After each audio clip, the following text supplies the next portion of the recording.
चला, आत्तापर्यंत आपण 2 चॅप्टरची थिअरी प्लस MCQ कंप्लीट केले. आता तिसरा चॅप्टर घेऊन आलोय, ग्रॅव्हिटेशन. ग्रॅव्हिटेशनची आज आपण बघणार आहोत थिअरी. उद्या त्याचं न्यूमेरिकल्स भेटतील तुम्हाला, ग्रॅव्हिटेशन. ठीक आहे, चलो. हा ग्रॅव्हिटेशन जो फोर्स आहे तो always in attractive in nature असतो. लक्षात असू द्या, अट्रॅक्टिव्ह इन नेचर येतो. अट्रॅक्टिव्ह इन नेचर आहे तो. कोणत्याही मीडियमवर डिपेंड आहे का? तो मीडियमवर डिपेंडंट नाही आहे. No medium dependent. ठीक आहे, नो मीडियम डिपेंडंट. तो कन्झर्वेटिव्ह फोर्स आहे. तो काय?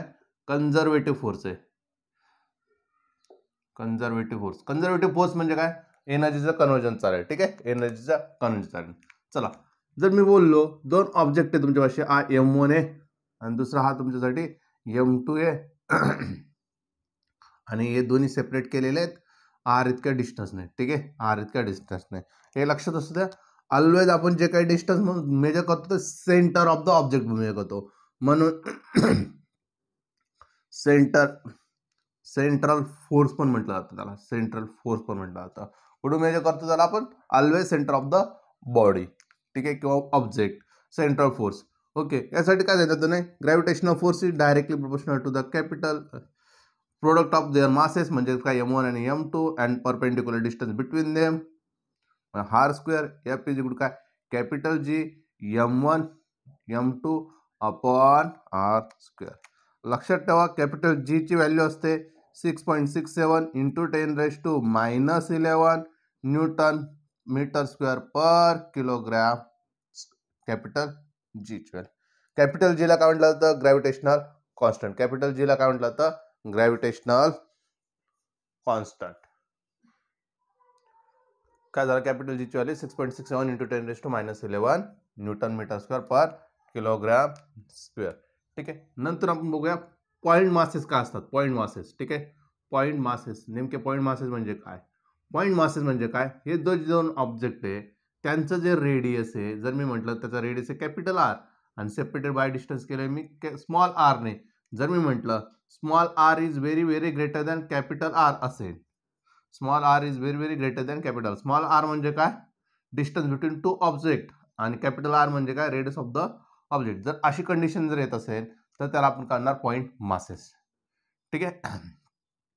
ग्रॅव्हिटेशनल जर मी फोर्स बोलत असेल, ग्रॅव्हिटेशनल फोर्स जर बोलत असेल, ग्रॅव्हिटेशनल जर मी फोर्स बोललो तर ऑलवेज विथ रिस्पेक्ट टू अर्थ आपण ऑब्जेक्ट घेत असतो. With respect to earth, mass of the earth. With respect to mass of earth. ठीक आहे, मास ऑफ अर्थ. म्हणजे हा जो एक सेकंड ऑब्जेक्ट आहे कोणता तरी, आपण काय करतो? मास ऑफ अर्थ कन्सिडर करतो. लक्षात असू द्या, मास ऑफ अर्थची व्हॅल्यू असते 6 into 10⁻24 kilogram. 6 into 10⁻24 kilogram. Capital R ची व्हॅल्यू असते, मग कॅपिटल R म्हणजे काय? रेडियस ऑफ द अर्थ. तो असतो तुमचा 6400 किलोमीटर. हे झालं त्याचं ऑब्जेक्टिव्ह. ठीक आहे. आज जर मी याच्यातूनच तुम्हाला जर क्वेश्चन विचारला, याच्यातून मी क्वेश्चन जर विचारला की हे फोर्सेस मी कुठं मेजर केले? एअर मध्ये मेजर केलं. आता इथेच सेम मी काय कुठं मेजर केले? कुठं मेजर केले? पाण्यामध्ये मेजर केले. तर त्याच्या ग्रॅव्हिटेशनल कॉन्स्टंट काय इफेक्ट होईल? काहीच इफेक्ट होणार नाही, कारण की तो मीडियमवर डिपेंडंट नाहीये. किंवा दुसरी कंडिशन जर मी विचारलं, हे क्वेश्चन विचारले गेले तर नीटमध्ये. नेक्स्ट मी जर असा क्वेश्चन विचारला तुम्हाला की जर हे दोन M1 आणि M2, पहिले मी काय केलं? ॲस्ट्रॉनॉट म्हणजे काय? सॅटेलाइटमध्ये त्यांना बसवलं. या ॲस्ट्रॉनॉट मी सॅटेलाइटमध्ये बसवलंय. ठीक आहे, आणि काही वेळानंतर काय केलं? मी त्यांना याच्यातून काढून टाकलं, म्हणजे ते आता या कंडिशनमध्ये गेलेत. ठीक आहे, अशा कंडिशनमध्ये काढून सॅटेलाइटमधून काढून टाकलं. त्यांचा सॅटेलाइटशी कॉन्टॅक्ट आता नाही आहे. आता ते फ्री फ्लोट करतात. आता कसे करतात? ते फ्री फ्लोट करतात. आता फ्री फ्लोट करणे म्हणजेच काय? जिथं कोणत्याही प्रकारचा ग्रॅव्हिटेशनल ॲक्सेलरेशन राहतो का? नाही, ग्रॅव्हिटेशनल ॲक्सेलरेशन राहत नाही. मग क्वेश्चन आहे, जर फ्री फ्लोट करत असतील तर या दोघांमध्ये कोणता फोर्स ऍक्ट होणार आहे? तर ह्यांच्यामध्ये ग्रॅव्हिटेशनल फोर्स ऍक्ट होईल. आणि ग्रॅव्हिटेशनल फोर्स ऑलवेज कसा असतो? Attractive in nature. म्हणजे दोघं एकमेकांकडे अट्रॅक्ट होतील ॲज अ पॉइंट मासेस. पुढचं जे मी लॉजिक देणार आहे त्याच्यामध्ये 90% विद्यार्थी रॉंग कन्सेप्टनी सॉल्व्ह करतात. ठीक आहे, मी काय म्हटलं? 2 सेम मासचे. ठीक आहे, 2 सेम मासचे म्हणजे हा M1 आणि IM2. ठीक आहे, यांची डेन्सिटी सेम, म्हणजे सेम मटेरियल बस म्हणलं, म्हणजे याची डेन्सिटी रो आणि याची पण डेन्सिटी रो. ठीक आहे, आणि त्यांचं दोघांचं मी साईज पण कशी ठेवली सेम, म्हणजे याचं डिस्टन्स किती R आणि याचं पण डिस्टन्स किती R आहे. दोघांचं रेडियस किती R आहे, यांचं रेडियस किती R आहे, याचं रेडियस किती R आहे. हां, डेन्सिटी सेम आहे. मग हा M1 आणि हा M2 जो आणणार आहे तो M ॲक्ट होईल. तर विचारलंय तुम्हाला ग्रॅव्हिटेशनल फोर्स किती असेल. ठीक आहे, ग्रॅव्हिटेशनल फोर्स किती असेल. चलो, प्रॉब्लेम काय होतो, सिंगलचं काढूया. ठीक आहे, याच्यामध्ये काय प्रॉब्लेम होणार आहे बघा तुमचं. इथून इथपर्यंत अंतर, इथून इथपर्यंत अंतर किती होणार तुमचं, हा किती होणार आहे R आणि हा किती होणार R, म्हणजे किती होणार टोटल डिस्टन्स 2R असं घालन का, कारण की आपण कसं म्हणतो ते कसे सेंट्रल फोर्स आहे, सेंटर पासून मेजर करतो आपण. आल्याचं कुठून मेजर करतो, सेंटर पासून मेजर करतो. ठीक आहे, चला मग मी एका सिंगलचं काढून घेतो. ठीक आहे, F इज इक्वल टू काय, capital G as it is, याला काय M किंवा M1 इंटू M2 काय झालं, M इंटू M स्क्वेअर. ठीक आहे, आता इथं काय 2R, दोघांमधलं डिस्टन्स किती 2R चा ब्रॅकेट स्क्वेअर. आता व्यवस्थित बघा, GM स्क्वेअर 4R स्क्वेअर. आता M म्हणजे काय, मास. M म्हणजे काय, मास. म्हणजे काय असतं, मास इज इक्वल काय, डेन्सिटी इज इक्वल काय, डेन्सिटी इज इक्वल काय, mass per volume. Therefore mass is equal काय, डेन्सिटी इंटू व्हॉल्यूम. ठीक आहे, हा फॉर्म्युला यूज करणं गरजेचं होतं. ठीक आहे, आता मग F इज इक्वल काय, capital G as it is, capital G as it is. हां, capital G as it is. M स्क्वेअरचं काय करून घेणार आपण आता, रो V स्क्वेअर. आता रो V म्हणजे काय, कोणती बॉडी घेतली, स्पेरिकल. मग तुम्ही काय म्हणू रो 4/3 पाय R क्यूब. मग काय लिहिणार तुम्ही 4/3 पाय R क्यूब. त्याचा काय करायचं आपल्याला, स्क्वेअर करायचा आहे, डिवाइड बाय काय 4R स्क्वेअर. आता हे बाकी सगळे काय कॉन्स्टंट बघा, हे कॉन्स्टंट आहे, हे कॉन्स्टंट आहे, एवढा कॉन्स्टंट आहे, त्याचा विचार करत नाही मी. मग माझ्याजवळ काय राहिला, F इज डायरेक्टली प्रोपोर्शनल. ठीक आहे, F is directly proportional. R क्यूबचं काउंट जाईल R⁻6 आणि हा R square as it is. ठीक आहे, मग R² म्हणजे काय झालं, F is directly proportional to R⁻4. काय मध्ये काय झालं असतं, तुम्ही काय केलं असतं, R⁻² केलं असतं डायरेक्टली प्रोपोर्शनल. ठीक आहे, इथं किती असतो, इथं किती असतो, directly proportional to the R⁻4. ठीक आहे, आता बोर्ड रफ करावं लागेल आपल्याला. चला नेक्स्ट आता बघतोय आपण कन्झर्वेटिव्ह फोर्स किंवा सुपरपोजिशन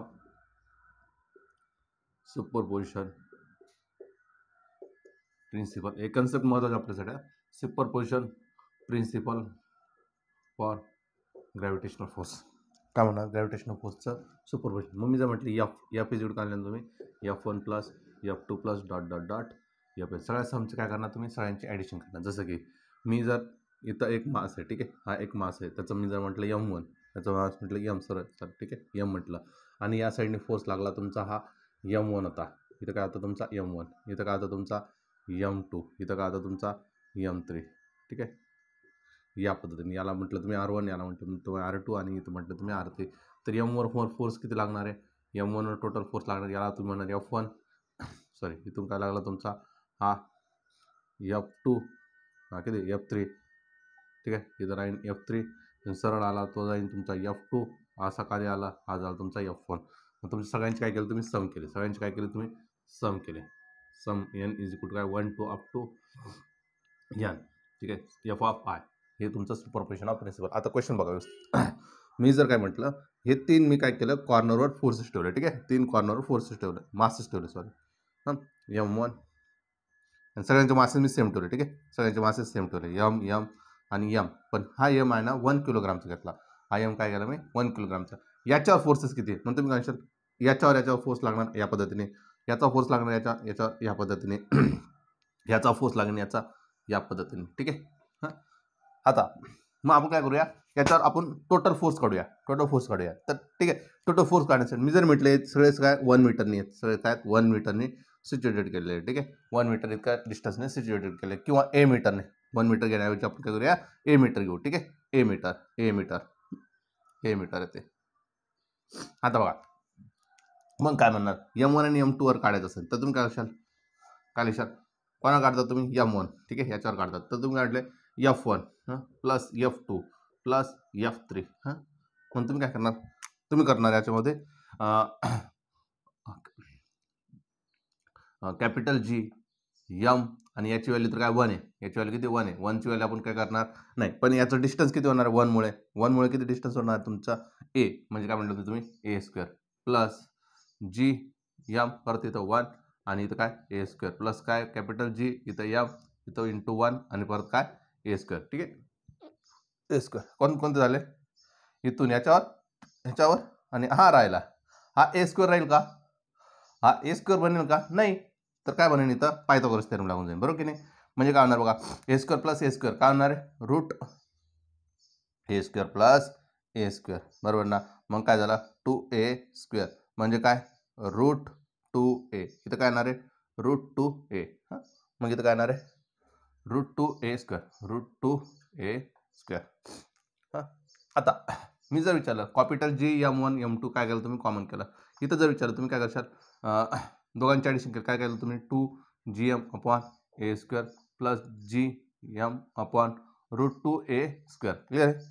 आता प्रॉब्लेम काय, हा जो काय 2gm मला मिळालेला आहे, हा जो 2gm मिळालेला आहे हा अलॉंग द ॲक्सिस मिळालेला आहे, बरोबर की नाही. हा काय म्हटलं मला अलॉंग द ॲक्सिस मिळालेला आहे, हा पण अलॉंग द ॲक्सिस मिळालेला आहे, म्हणजे याचा रिझल्ट याच्यावर कुठेतरी असेल, बरोबर की नाही, याचा रिझल्ट याच्यावर कुठेतरी असेल. मग हा किती येणार तुमचा, हा रिझल्ट काय येणार आहे, मग तुम्ही घालणार F square plus F square म्हणजे काय 2f square, F square plus F square काय येणार तुमचा 2f स्क्वेअर. बा इथं थोडीशी मिस्टेक केली, इथं किती आला डिस्टन्स किती आला रूट 2a, याचा स्क्वेअर केला रूट 2 काय पोहोच जाईल, हा रूट 2 काय पोहोच जाईल 2a स्क्वेअर, आणि याला एकत्रपणे हा जो सेपरेट आहे हा वेगळा आहे हा सेम आहे, मग याला तुम्ही काय म्हटलं एफ प्लस एफ म्हणजे काय म्हणणार तुम्ही 2f होणार आहे, बरोबर की नाही.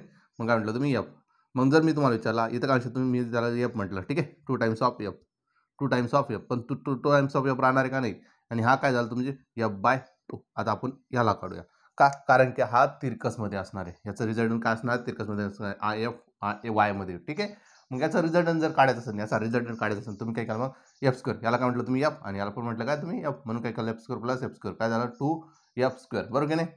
पण काय असणार आहे मॅग्नेट्यूड काढायचं ना, रिझल्ट काढायचं म्हणजे under root of under root, मग अंडर रूट म्हणजे काय रूट 2f, काय आलं रूट 2f. हा जो काय टोटल रिझल्ट काय भेटणार मला ॲक्च्युअलमध्ये रूट 2f प्लस f/2.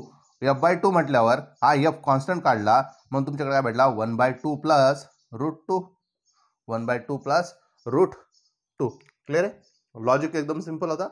तुम्ही गाईमध्ये काय केलं असतं, यालाच तुम्ही ॲडिशन केलं 3f प्लस करून टाकलं असतं, लॉजिक आन्सर रॉंग झालं असतं. का झालं असतं, कारण हा अलॉंग द y ॲक्सिस बनत होता आणि हा अलॉंग द x ॲक्सिस बनत होता, म्हणून तो आन्सर रॉंग बनला असता. ठीक आहे, आता आपण काय करूया, अजून दुसरं एक्झाम्पल घेऊया. सेम डायग्राम ठेवले, आता कुठं काढत आपण एखाद्या दुसऱ्या ऑब्जेक्टवर, जर सपोज जर हा सेंटरला असेल, कुठं सेंटरला असेल, मग तिथं फोर्स किती लागणार आहे, मग तुम्ही म्हणशील याच्यावर असा फोर्स लागेल याच्यावर असा फोर्स लागेल, दोघं आहे बघा, हा या साईडने फोर्स लावेल हा या साईडने लावून, दोघं इक्वल अँड अपोजिट आहे, या साईडने लावून या साईडने कुठून नाही काय या, तर काय होणार आहे इक्वल अँड अपोजिट लागणार आहे. For a symmetrical body, for symmetrical, लक्षात असू द्या, for a symmetrical body center at a center force will be 0, force will be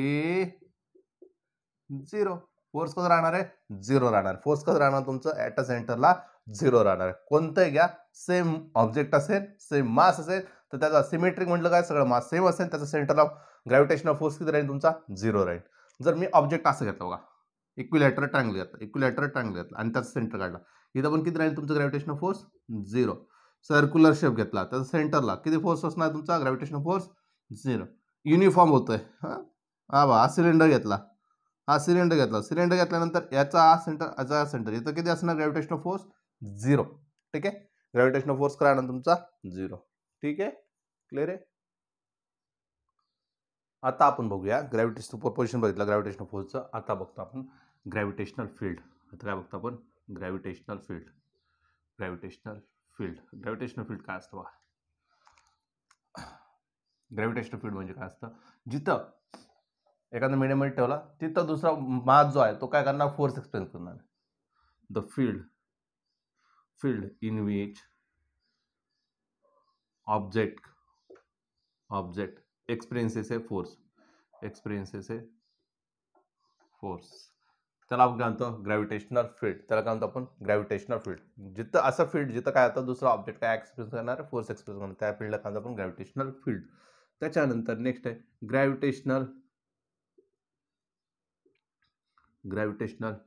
field intensity. Gravitational field intensity काय असतं gravitational field intensity capital E is equal काय F upon mass per unit. Mass म्हणजे unit काय येणार आहे Newton पर kilogram. आपल्याला माहिती आहे ग्रॅव्हिटेशनल फोर्सचा फॉर्म्युला काय म्हटलं होता कॅपिटल जी एम आर सोबतच घेतोय म्हणून capital M upon small M upon R square आणि डिवाइड बाय काय करायचं आपल्याला स्मॉल एम ने एम गेट कॅन्सल म्हणजे काय भेटलं मला capital G M upon R square. हा फॉर्म्युला लक्षात ठेवा capital G M upon R square. याचा पण तेच किती फोर्समुळे किती इलेक्ट्रिक फील्ड झाले किती पॉईंटमध्ये झाले मग तुम्ही काय म्हणशाल ई इज इक्वल टू मग काढणार E1 plus E2 plus dot dot dot EN मग तुम्ही काय म्हणशाल कॅपिटल जी एम काढणार मग R1 square plus capital G M R2 square plus dot dot dot capital G M upon RN square बनेल. ठीक आहे RN स्क्वेअर बनेल एवढी ई नेट बनेल. ठीक आहे सुपरपोजिशन प्रिन्सिपलने. आता बघा हा जो एम आहे हा एम मी कोणाच्या रिस्पेक्ट घेतला मासचा respect mass of the earth. त्याच्याऐवजी मी असं पण घेऊ शकतो capital G M upon R square with respect to capital M. मग capital M get cancel capital G M upon R square. हे कधी यूज करायचं आपल्याला जेव्हा मी दोन पॉईंट ऑब्जेक्ट घेणार आहे तेव्हा मला हा फॉर्म्युला यूज करावा लागेल. जेव्हा मी अर्थ सोबत घेत असेल तेव्हा मी हा फॉर्म्युला यूज करेन. ठीक आहे चल आता मी काय म्हणलं परतेच इथं जर काढायचं असेल तुम्ही या पद्धतीने फॉर्म्युला काढशाल. ठीक आहे असं तुम्ही इलेक्ट्रिक फील्ड काढशाल जसं आपण फोर्सचा फॉर्म्युला काढला याला तुम्ही एम म्हटलं याला तुम्ही एम म्हटलं आणि ए इतका डिस्टन्स सेपरेट केला आणि तुम्हाला फाइंड आउट करायला total electric field at point 1.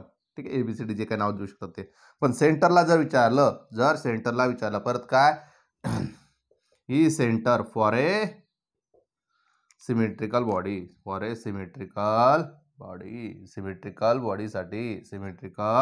बॉडीसाठी ई नेट विल बी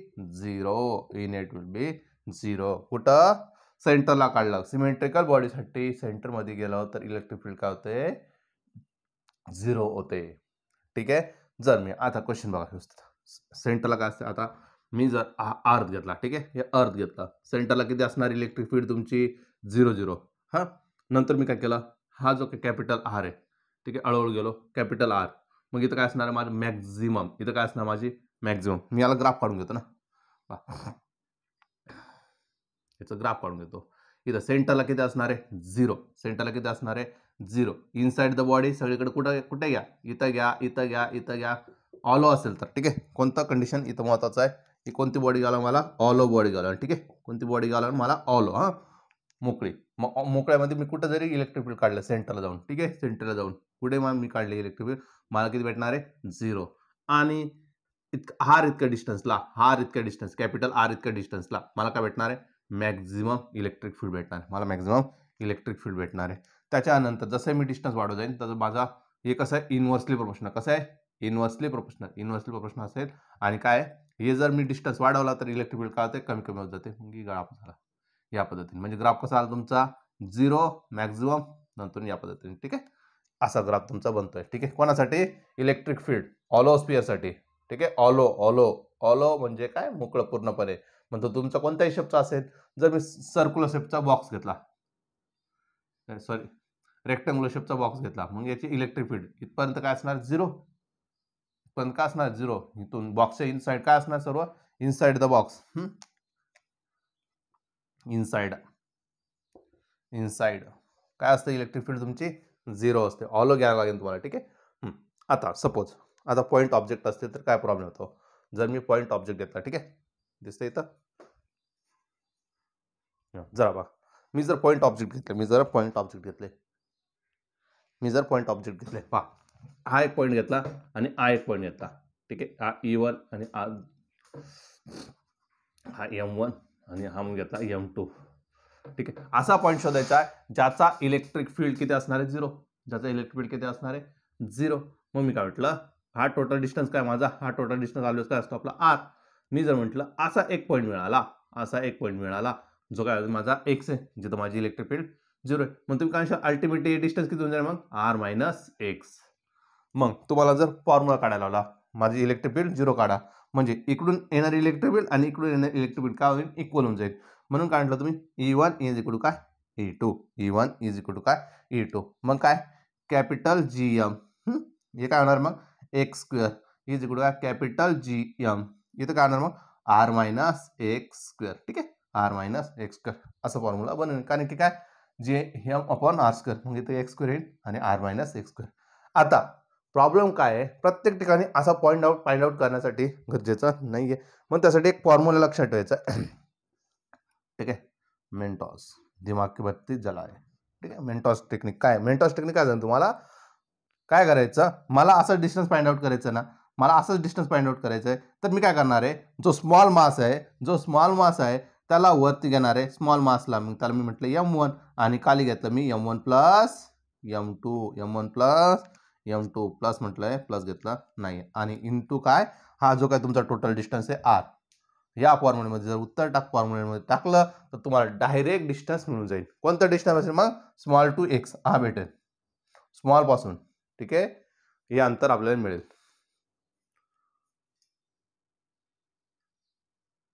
जर तुम्हाला युनिफॉर्म मास डिस्ट्रीब्युशन दिलं असेल, for a uniform mass distribution, ठीक आहे, फॉर युनिफॉर्म मास डिस्ट्रीब्युशन, मग तुमचं काय येणार आहे, मास डिस्ट्रीब्युशनसाठी इलेक्ट्रिक फील्डचा फॉर्म्युला काय मग capital G integration of DM upon R square.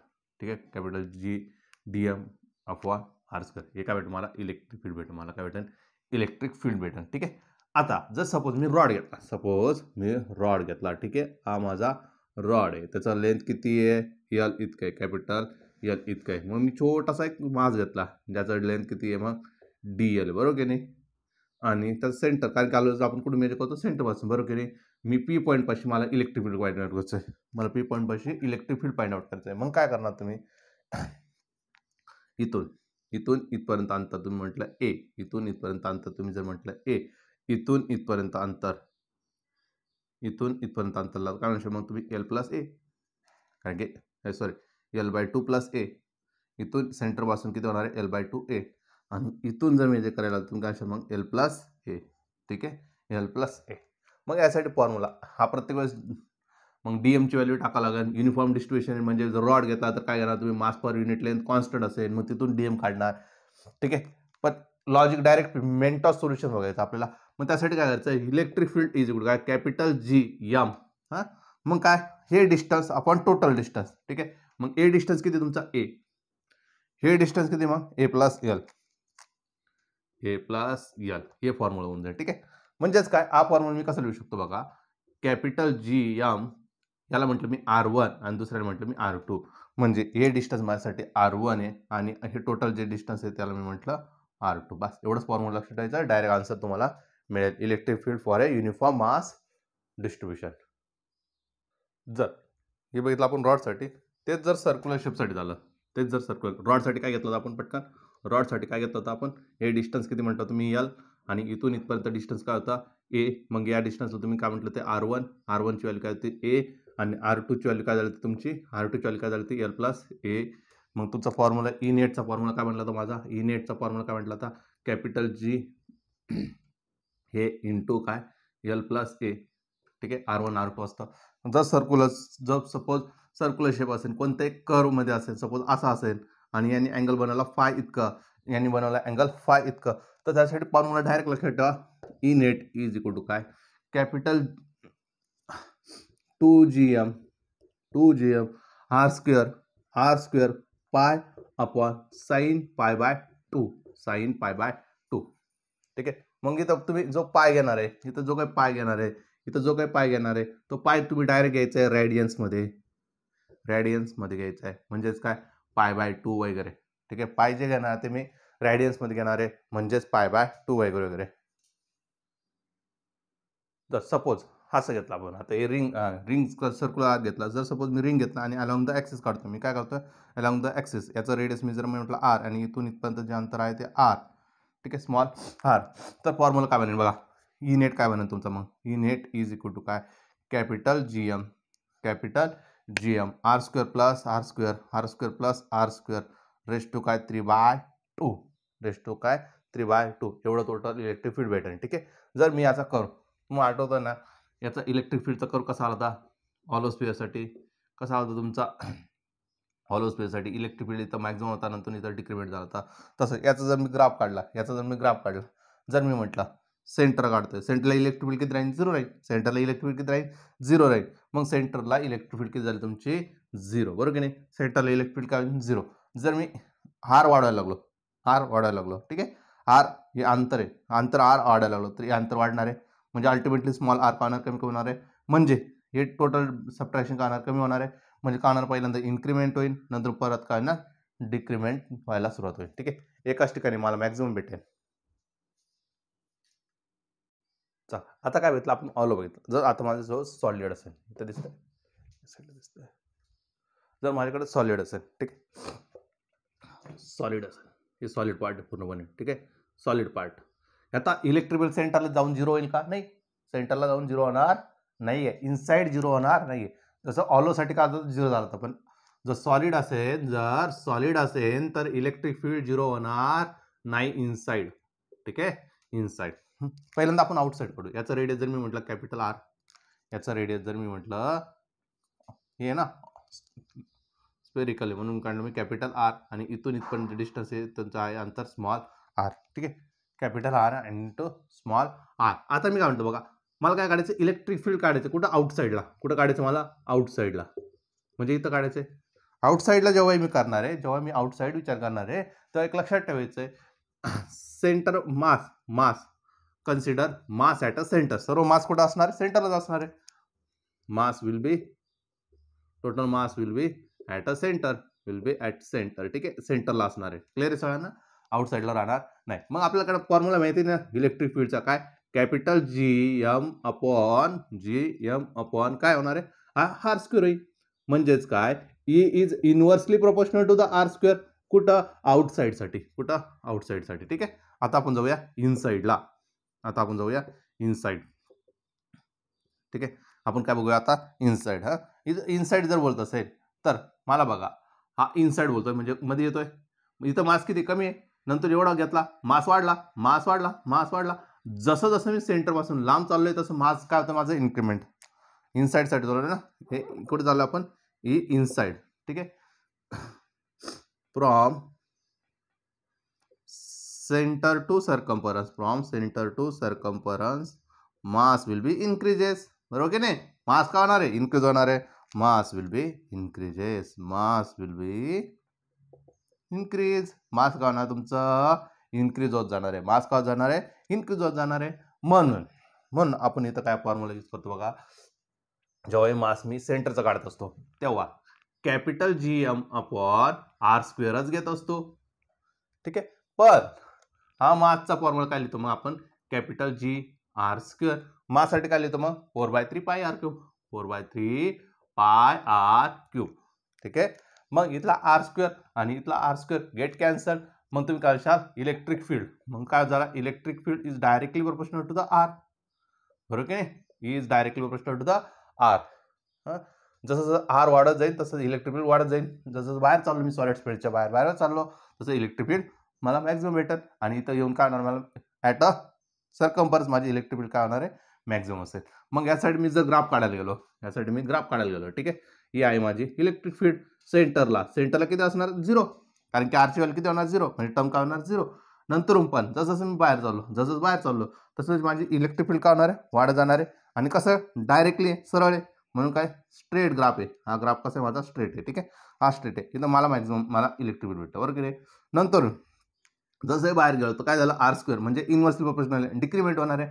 म्हणजे हा ग्राफ या पद्धतीने. ठीक आहे, हा इन्क्रीमेंट होऊन नंतर मग डिक्रीमेंट जाईल फॉर सॉलिडसाठी. ठीक आहे. आता काय करतो बघा, आता आपण बघूया ग्रॅव्हिटेशनल ॲक्सलरेशन. आता काय बघूया आपण, ग्रॅव्हिटेशनल ॲक्सलरेशन. ग्रॅव्हिटेशनल ॲक्सलरेशन म्हणजे काय? स्मॉल जी. स्मॉल जी कसं काढणार? मग F C is equal to F M F G म्हणा. Gravitational force is equal to mass of a force. मग मास ऑफ ए फोर्स किती असणार आहे? M G. आणि ग्रॅव्हिटेशनल फोर्स काय असणार? Capital G M M upon R square. म्हणजेच काय? इथला एम कॅन्सल, इकडचा एम कॅन्सल, म्हणजे जी इज इक्वल टू वाटलं मला capital G M upon R square. हे ग्रॅव्हिटेशनल ॲक्सलरेशनचा फॉर्म्युला मिळाला. ठीक आहे. हा ग्रॅव्हिटेशनल ॲक्सलरेशनचे जे फॉर्म्युले आहेत लक्षात असू द्या. आता इथं काय झालं? मी जर विचारलं तुम्हाला जे is inversely proportional to the R square radius of the earth, बरोबर की नाही? पण इथपर्यंत राहणार नाही. जर मी जर सेम बॉडी घेतली, बरोबर की नाही? सेम बॉडी घेतली, बरोबर की नाही? सेम मटेरियल घेतलं. सेम मटेरियल जर घेतलं, सेम मटेरियल म्हणजे काय? दोघांचं मास कसं राहणार आहे? सेम राहणार आहे. सेम मटेरियल घेतलं तर प्रॉब्लेम काय होणार? व्यवस्थित बघा. आता G is equal to capital G as it is ठेवलं. परत आर स्क्वेअरच्या ऐवजी मी कॅपिटल आर घेतलं, कारण की रेडियस ऑफ द अर्थ घेतो. ठीक आहे. मग काय म्हटलं मी? 4/3 पाय आर क्यूब इंटू रो. 4/3 पाय आर क्यूब इंटू रो. मग तुम्ही काय म्हणशाल? हा आर स्क्वेअर कॅन्सल, इकडचा एक आर कॅन्सल.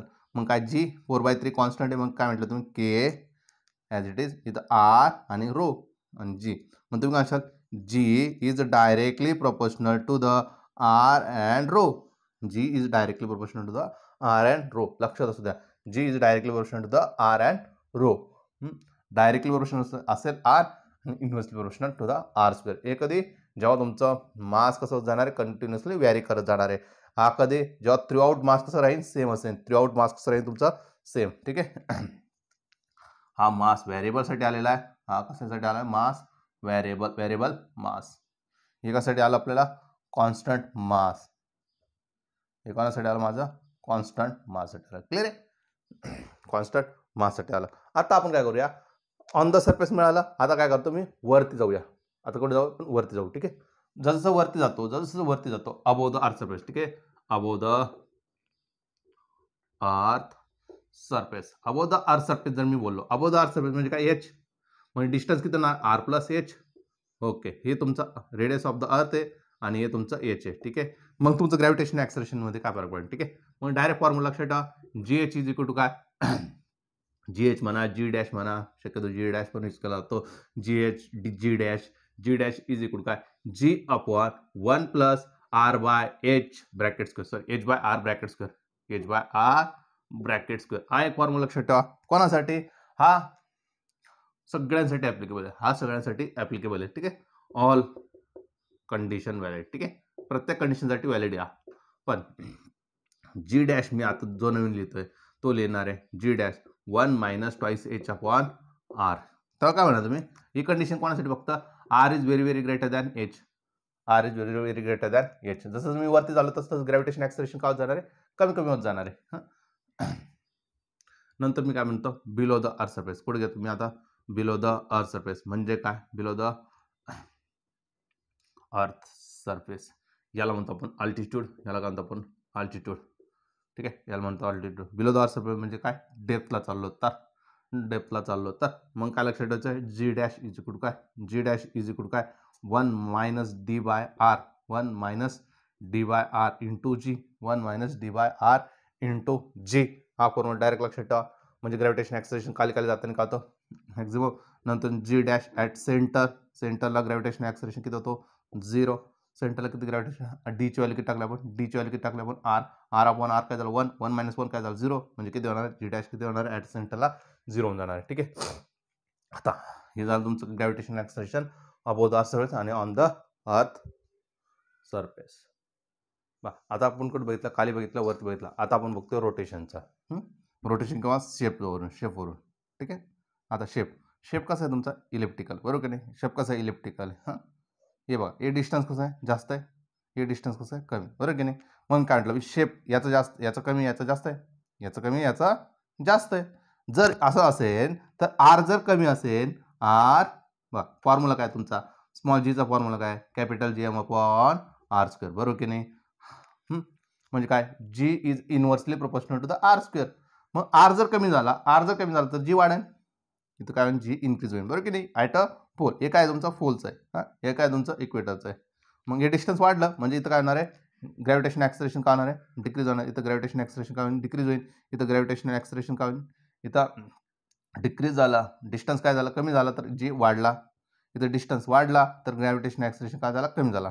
पण हे व्हॅलिड एक्सप्लेनेशन नाही, हे व्हॅलिड एक्सप्लेनेशन नाही आहे. हे कशामुळे झालं, ड्यू टू रोटेशन ऑफ अर्थ. आता आपण काय घेऊ, आपण due to rotation of earth, rotation of earth. ठीक आहे, अर्थचं रोटेशन, अर्थच्या रोटेशनमुळे, या अर्थच्या रोटेशनमुळे, ठीक आहे, हे कोणतं पोल आहे तुमचं इक्वेटर बनेल आणि हे काय बनेल तुमचा पोल बनेल. ठीक आहे, इक्वेटर आणि पोल. ओके, आता इथं या पोलवर किती ग्रॅव्हिटेशन ॲक्सलरेशन, पोलवर जी इज इक्वल काय, जी पोलला किती असणार आहे, जी असणार आहे म्हणजे किती 9.8 असणार आहे. ॲप्रॉक्सिमेटली आपण किती घेत असतो, 10 घेत असतो. पण इक्वेटरवर, इक्वेटरचा फॉर्म्युला लक्षात ठेवायचा आहे, at a equator G minus R omega square cos pi, R omega square cos pi, पायची व्हॅल्यू, कॉस पायची व्हॅल्यू जर तुम्ही बघितले, कॉस स्क्वेअर पाय. ठीक आहे, मी जर बघितलं कॉस पाय, इथं किती होणार, 0 किंवा यांच्यामधला अँगल इथं आलं तर किती होणार आहे, 0. 0 झालं तर कॉस पायची व्हॅल्यू किती, 0. मग जी इक्वेटरवर जी व्हॅल्यू येते, जीची व्हॅल्यू जी येते ती येते 9.78.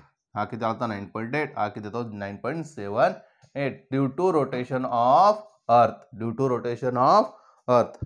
ठीक आहे, हे झालं तुमचं काय, रोटेशनमुळे काय काय फरक पडलाय. ठीक आहे, आता आपण बघूया ग्रॅव्हिटेशनल पोटेन्शियल. आता काय बघूया आपण, ग्रॅव्हिटेशनल पोटेन्शियल. आता काय बघतो आपण, ग्रॅव्हिटेशनल पोटेन्शियल. हे ग्राफ फक्त एक्सप्लेन करायचं राहिला बा, हा ग्राफ जी वर्सेस, ठीक आहे, हे जी वर्सेस आर. पहिल्यांदा का तो 0 असतो, नंतर वाढतो, नंतर इन्व्हर्स लोड, हा ग्राफ होतो. ठीक आहे, ग्रॅव्हिटेशनल पोटेन्शियल, ग्रॅव्हिटेशनल पोटेन्शियल. ठीक आहे, ग्रॅव्हिटेशनल पोटेन्शियल चाललो. ठीक आहे, ग्रॅव्हिटेशनल पोटेन्शियल, ग्रॅव्हिटेशनल पोटेन्शियल म्हणजे काय, वी इज काय, work done per unit positive charge, work done per unit positive charge. हे म्हणायचं आपण इलेक्ट्रिक फील्डसाठी. पण इथं काढणार work done per unit mass, work done per unit mass. ठीक आहे, म्हणजेच काय फॉर्म्युला बनेल, capital G M upon R, capital G M upon R. लक्षात असतं, निगेटिव्हमध्ये असतं ते, कसं असतं, निगेटिव्हमध्ये असतं. मग आता एका जणाचं पोटेन्शियल झालं, एका जणाचं पोटेन्शियल झालं. आता मी काय बघतो, पोटेन्शियल डिफरन्स. आता काय बघतो मी, पोटेन्शियल डिफरन्स किती तयार होणार आहे. जर हा माझा काय ए आणि हा काय माझा बी, हा काय माझा ए आणि हा काय माझा बी, हा बी कडून ए कडे येत असेल, बी कडून ए मुळे पोटेन्शियल तयार होत असेल, तर माझा फॉर्म्युला कसं बनेल बघा. मग फॉर्म्युला बनेल व्ही ए, कोणावर आला, ह्याच्यावर आला, कोणामुळे, याच्यामुळे. मग काय, V A minus V B, V A minus V B is equal काय, work done per unit mass, work done per unit mass. कोणता वर्क डन कोणता होणार आहे, एक्सटर्नल वर्क डन होणार, एक्सटर्नल वर्क डन होणार आहे. ठीक आहे, एक्सटर्नल वर्क डन होणार आहे. हां, आता एक लक्षात ठेवा, इनसाइड इलेक्ट्रिक फील्ड किती चालते, 0. फोर्स किती आला होता, सिमेट्रिकल बॉडीसाठी 0. पण V at a centre not equal to 0, 0 राहणार नाही. मग किती असेल, लक्षात असू द्या, जर मी सॉलिड स्पिअर घेतलं, जर मी सॉलिड घेतलं, तर काय होणार आहे, व्हॅरी करणार आहे. पण जर मी ऑलो घेतलं, लक्षात असू द्या, जर मी ऑलो घेतलं, सॉलिडसाठी वेगळा फॉर्म्युला बनेल, ऑलोसाठी काय बनेल, ऑलो म्हणजे काय असा.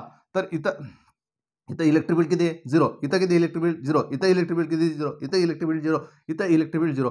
म्हणजे याचा अर्थ काय, इलेक्ट्रिक फील्ड जर 0 होत असेल तर through out body potential will be 0 का कॉन्स्टंट, कॉन्स्टंट. ठीक आहे, किती राहणार आहे, कॉन्स्टंट राहणार आहे थ्रू आउट बॉडी. का, कारण की इलेक्ट्रिक फील्ड इथं किती होणार आहे, 0. इलेक्ट्रिक फील्ड कधी 0 असते, जेव्हा V minus V is equal काय असतं, 0. दोघांमधला पोटेन्शियल डिफरन्स जर नसेल तर इलेक्ट्रिक फील्ड फ्लो होणार नाही. कधी असणार ते, जेव्हा ते दोन्ही सेम असतील. ठीक आहे, आता आपण बघूया सॉलिडसाठी. याचे 3 केस घेऊया. हे काय, इनसाइड द बॉडी झाली, ही काय झाली, सेंटरला झाली. सेंटरला पोटेन्शियल 0 असणार आहे का, नाही, थ्रू आउट कॉन्स्टंट असणार आहे. म्हणजेच काय, व्हीचा फॉर्म्युला काय बने, मग कॅपिटल जी एम अपॉन हा काय बने माझा आर, हा काय बने माझा आर, पण तो निगेटिव्हमध्ये असेल. ठीक आहे, हे कुठं चाललं आहे माझं, कुठं, ऑन द सर्फेससाठी झालं बरं का नाही, on the surface, on the surface. हां, ऑन द सर्फेस केलं. आता मी काय केलं, सेंटरला किती असणार आहे, तेवढंच राहणार आहे. -gm/r. डिस्टन्सचा काय फरक पडणार आहे का? नाही. ॲट अ सेंटरला इलेक्ट्रिक फील्ड 0 होणार आहे का? पोटेन्शियल तुमचं 0 होणार आहे का? नाही होणार आहे. जेवढं पोटेन्शियल इथं आहे तोच पोटेन्शियल इथं असेल, म्हणजेच किती -gm/r. ठीक आहे. आणि आउटसाईड जर मी आउटसाईड काढत असेल, ठीक आहे, मी आता कुठं काढतोय? आउटसाईड जर काढत असेल, काय म्हटलं मी? आउटसाईड काढतोय. आउटसाईड जर मी काढत असेल, लक्षात घ्या, आउटसाईड जर काढत असेल तर सर्व मास मी कुठं कन्सिडर करतो? At a centre. ठीक आहे. सेंटरला मास कन्सिडर करतो. मग फॉर्म्युला काय म्हणणार माझा? -gm/r. डिस्टन्स काय होऊन जाईल? स्मॉल r होऊन जाईल. ठीक आहे.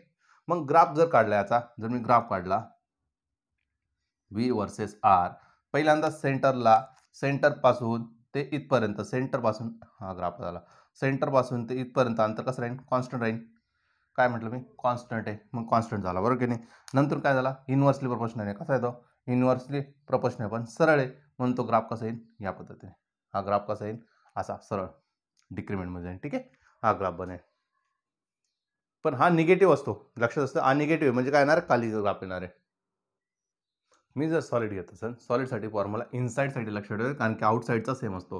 व्ही आउटसाईड सेम असतो फॉर्म्युला. व्ही आउटसाईड काय असतो? -gm/r. इनसाईड काय होतं बघा? व्ही इनसाईडला काय होऊन जातं फॉर्म्युला? व्ही इनसाईडसाठी फॉर्म्युला लक्षात ठेवायचा आपल्याला. कॅपिटल GM -GM/r³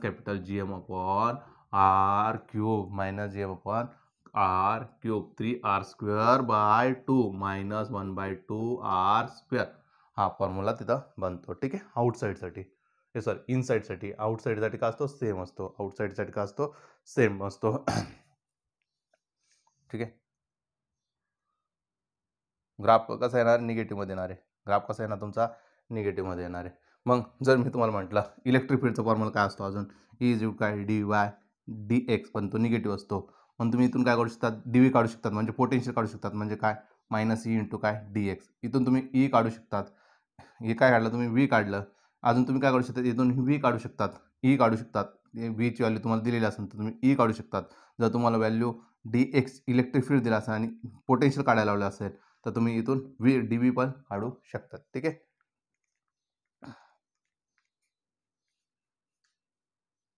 चला आता आपण बघूया एस्केप स्पीड. व्ही एस्केप म्हणजे काय? अर्थ ग्रॅव्हिटेशनल फील्ड बांधून बाहेर पडण्यासाठी फॉर्म्युला डायरेक्ट लक्षात ठेवा. 2gm/r. म्हणजे काय लक्षात आलं? V escape is inversely proportional to the r. बस इथपर्यंत राहणार नाही. जर युनिफॉर्म असेल तर काय होऊन जाईल? युनिफॉर्म असेल तर फॉर्म्युला काय बनतो आता? 2G/r. एमची फॉर्म्युला काय येणार आहे? 4/3πr³. 4/3πr³ into rho. म्हणजे काय आता? इथला एक आर कॅन्सल, इकडचा एक आर कॅन्सल. ठीक आहे. म्हणजे सगळे कॉन्स्टंट बनेल. हा r² मधला काय? r बाहेर येईल आणि हा काय डेन्सिटीमध्ये जाईल. व्ही एस्केपसाठी हा फॉर्म्युला बनेल. मग डायरेक्टली प्रोपोर्शनल टू द काय? युनिफॉर्म बॉडी असेल तर काय फॉर्म्युला बनेल? r directly proportional to the r and root of density. हा फॉर्म्युला बनेल. कोणासाठी? जेव्हा माझं युनिफॉर्म बॉडी असेल. ठीक आहे. जेव्हा माझी युनिफॉर्म बॉडी असेल. ठीक आहे. क्वेश्चन असतो, मूनवर का ॲटमॉस्फिअर प्रेझेंट नाही? मूनवर व्हॅक्यूम काय? कारण VRMS for a particles is a greater than V escape. एस्केपपेक्षा VRMS ची व्हॅल्यू जास्त असते, त्याच्यामुळे व्हॅल्यू बाहेर पडू शकत नाही. जसे ही कंडिशन ब्रेक होते, VRMS is equal to V escape, एवढी जर व्हॅल्यू मला मिळाली तर मी काय होऊ शकतो? एस्केप होऊ शकतो. मग एस्केप होऊ शकत असेल तर तिथं काय होणार आहे? ॲटमॉस्फिअर क्रिएट होणार आहे. तिथं काय होणार आहे? ॲटमॉस्फिअर क्रिएट होणार आहे. पण ह्या कंडिशनमध्ये ॲटमॉस्फिअर क्रिएट होत नाही. हे झालं माझं व्ही एस्केप. आणि आता बघूया व्ही क्रिटिकल किंवा व्ही ऑर्बिटल म्हणजे काय? मला ऑर्बिटमध्ये फिरण्यासाठी किती मिनिमम वेलोसिटी लागणार आहे? तर आपण म्हणतो व्ही ऑर्बिटल. काय फॉर्म्युला म्हणतो? GM/r. परत तोच फॉर्म्युला तोच यूज केला. आणि तुम्हाला याच्यामध्ये पण काय लक्षात आलं? r आणि रो एकमेकांचे कसे आहेत? डायरेक्टली प्रोपोर्शनल असतात. ठीक आहे. हे तुम्हाला कळालं.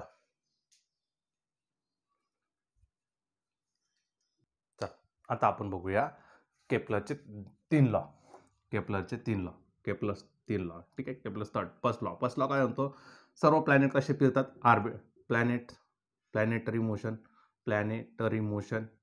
प्लॅनेटरी मोशन कसे? इलेप्टिकल ऑर्बिटमध्ये फिरतील. कसे फिरतील ते? इलेप्टिकल ऑर्बिटमध्ये फिरतील. आणि sun situated at the one of the foci. Sun situated at 1 of foci 1 of a foci. ठीक आहे, म्हणजे काय, हा तुमचा अर्थ आहे, हा तुमचा रोटेशन आहे. ठीक आहे, रोटेशन अर्थ ऑफचं रोटेशन आहे. हे तुमचं इथं सन आहे, सेंटरला नसणार आहे. हां, ठीक आहे. हे डिस्टन्स इथून इथपर्यंत आणि इथून इथपर्यंत. ठीक आहे, मी जर म्हटलं याला R2 आणि याला जर मी म्हटलं R1, हे काय तुमचं सन आहे आणि हे काय तुमचं अर्थ आहे. हे काय तुमचं सन आणि हे काय तुमचा अर्थ आहे. इथं जे जवळचं डिस्टन्स आहे सन टू अर्थ मिनिमम डिस्टन्स, त्याला म्हणतो आपण पेरिजी. त्याला काय म्हणतो आपण पेरिजी. आणि सन टू इथपर्यंत लॉंगेस्ट अंतर म्हणजे R2ला आपण काय म्हणणार आहे अपोजी. त्याला काय म्हणतो आपण अपोजी. सन जिथं सिच्युएटेड आहे तिथं जर मी परपेंडिक्युलर ड्रॉ केलं त्याला म्हणतो लॅटस रेडम म्हटलं जातं. लॅटस रेडम काय केलं आपण सनपाशी आपण काय केलं परपेंडिक्युलर लाईन ड्रॉ केली, त्याला काय म्हणतो लॅटस रेडम. हा जो काय झाला माझा इलिप्टिकल फॉर्म्युला झाला. मग इलिप्टिकलसाठी फॉर्म्युला काय बी स्क्वेअर इज इक्वल काय 1 A square B square is equal काय B square A square 1 minus E square. बरोबर ना, 1 मायनस ई स्क्वेअर. आता लक्षात ठेवायचं आहे हे काय जे लार्ज डिस्टन्स जे आहेत हे लार्ज डिस्टन्स आहे इथून इथपर्यंत अंतर. ठीक आहे, इथून इथपर्यंत अंतर हे असतं तुमचं 2a. म्हणजे काय हाफ किती होणार a, इथून इथपर्यंत किती होणार a, इथून इथपर्यंत किती होणार a आणि इथून इथपर्यंत किती होणार a. इथून हे उभं हे जे काय परपेंडिक्युलर तुम्हाला लाईन दिसते हे डिस्टन्स तर b, मग ट्वाईस b, मग सेंटरमधून इथपर्यंत आलं b, इथून इथपर्यंत आलं b. ठीक आहे, मग ए स्क्वेअरसाठी फॉर्म्युला ए स्क्वेअर. जर सर्क्युलर शेप घेतला तर ईची व्हॅल्यू किती टाकणार मला 0.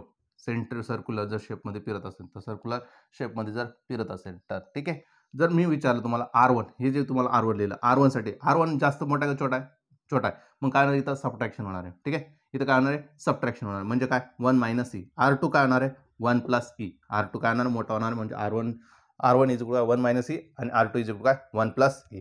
आता राहिला प्रश्न एची व्हॅल्यू कशी काढली जाते, एची व्हॅल्यू काढली जाते R1 plus R2 divide by काय 2. आणि बीची व्हॅल्यू कशी काढली जाते, बीची व्हॅल्यू काढली जाते तुमच्या under root of B R1 and R2 आणि लॅटस रेक्टम जर विचार तुम्हाला लॅटस रेक्टम तर काय असतं तुमचा बी स्क्वेअर अपॉन ए. हे फॉर्म्युला आहे. ठीक आहे, रफ करा लागेल पार्ट. चला आता नेक्स्ट सेकंड लॉ काय सांगितलं त्यांनी इक्वल एरिया इक्वल टाइम मध्ये इंटरव्हलमध्ये करतात. Equal area equal time sweep करत असेल त्याला काय म्हणतो आपण सेकंड लॉ. काय सांगितलं त्यांनी, हा काय तुमचा सन आहे आणि हे काय तुमचा अर्थ आहे. जेवढं क्लोजेस्ट असतं क्लोजेस्ट पास्ट लक्षात ठेवतं आणि असं लक्षात ठेवा क्लोजेस्ट असेल त्याचं पार्टिकलचे अर्थचं रोटेशन काय होणार फास्ट होणार आहे. फार्थेस्टला असेल फार्थेस्टला काय होईल स्लो होऊन जाईल, एवढं अंतर काय होऊन स्लो. पण हा जो एरिया आहे हा अजून इथं काय एरियल वेलॉसिटी कशी राहते ऑलवेज कॉन्स्टंट. एरियल वेलॉसिटी काय असते ऑलवेज कॉन्स्टंट. एरियल वेलॉसिटी कशी राहते तुमचे ऑलवेज कॉन्स्टंट. नेहमी एरिया कसं असणार आहे कव्हर करणारे सारखंच करणार आहे, त्याला म्हटलं जातं सेकंड. ठीक आहे, थर्ड लॉ काय म्हणतो T square is directly proportional to the R cube. लक्षात असतं तर T square is directly proportional to the R cube. Period is directly proportional to the R cube. T square is directly proportional to the R cube. Aerial velocity कशी झाली constant. आणि aerial जर velocity जर काढायचं असेल तर formula लक्षात ठेवायचा L अपॉन 2m. L म्हणजे काय अँग्युलर मोमेंटम, M म्हणजे मास. ठीक आहे, अँग्युलर मोमेंटम कॉन्स्टंट असतं इथं काय असतं अँग्युलर मोमेंटम कॉन्स्टंट असतं. लिनियर मोमेंटम कॉन्स्टंट राहणार नाही, अँग्युलर मोमेंटम करायला तुमचं कॉन्स्टंट. ठीक आहे, लास्ट टॉपिक होता जिओ स्टेशनरी. काय म्हणायचं त्याला जिओ स्टेशनरी, कारण सॅटेलाइटचं रिव्हॉल्युशन ते कसं असतं 24 आवर्स म्हणजेच इक्वल टू अर्थ सरफेस. आणि हे जे फिरतात ते इक्वेटोरियल प्लेनमध्ये फिरत असतात. कसे प्लेनमध्ये फिरत असतात इक्वेटोरियल प्लेनमध्ये असतात. नंतर आहे तुमचं पोलार सॅटेलाइटचं जे आहे 81 मिनिट असतं. एक रोटेशन करण्यासाठी त्याला किती लागतं 81 मिनिट आणि ते अलॉंग द फोल फिरत असतात. अशा प्रकारे आपण most of the theory part complete केलेला आहे. पेरिजी अपोजी सगळेच कन्सेप्ट आपण कंप्लीट केलेले आहेत. आता उद्या आपण या चॅप्टरचे MCQ घेणार आहोत. तर हा चॅप्टर पूर्णपणे पहिल्यांदा थिअरी बघा. जर तुम्ही व्यवस्थित अभ्यास केला तर तुम्हाला most of the questions identical वाटतील. जर तुम्ही अभ्यास केलेला नसेल तर तुम्हाला हा चॅप्टर थोडासा टफ वाटेल. कारण की खूप साऱ्या नवीन कॉन्सेप्ट होतात जे आपल्या स्टेट बोर्डला रिक्वायर्ड होतात, तेवढ्या गोष्टी झालेल्या नाहीत. ठीक आहे, त्याच्यामुळे आपण नीट बेसिसला आपण शिकतोय, तर तुम्ही तेवढं पूर्णपणे बघा आणि कंप्लीट करून ठेवा, म्हणजे आपल्याला उद्या MCQ करता येईल.